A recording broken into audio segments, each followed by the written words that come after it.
لە هەولێر هەدەپا دەرکرا و یادی ئەتاتورکیشی تێدا کرایەوە. ئایا فشارەکانی سەرکورد پەیوەندی بە تورکیا هەیە؟ بۆچی ئاسایش هیچ ڕوونکردنەوەیەکی نییە؟ دوێنێ لە هەولێری پایتەختی هەرێمی کوردستان بە ئامادەبوونی وەزیری پێکاتەکانی حکوومەتی هەرێم و سکرتێری پێشووی پەرلەمانی کوردستان یادی مستەفا کەمال ئەتاتورک کە بەشێک لە مێژوونووسان بە یەکێک لە سەرسەختترین دوژمنانی کورد ناوی دەهێنن کرایەوە.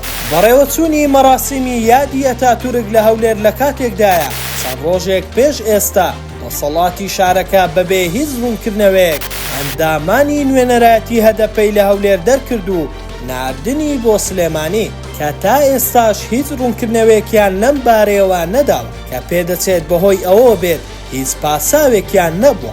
نوێنەرایەتی هەدەپەش دەڵێت ئەو هەنگاوە هاوکات بووە لەگەڵ دەرکردنی سەرۆکی شارەوانیە هەڵبژێردراوەکان مستەفا کەمال ئەتاتورک دوای دامەزراندنی دەوڵەتی تورکیا چەندین سەرکردەی کوردی لە باکوور لە سێدارەدا و زمان و کولتوری کوردوشی قەدەغە کرد بە جۆرێک هەر کەسێک بە کوردی قسەی بکردوایە سزا دەدرا. ئەوە جگەلەوەی ئێستا سوپای تورکیا بەشێکی زۆری ناوچە سنووریەکانی کوردستان و شار و گوندەکانی ئەو ناوچانەی داگیر کردووە. لە دۆخێکی لەو شێوەیەش هەرگیز نەدەبوو ڕێگا بە هەنگاوێکی لەو شێوەیە بدرێت.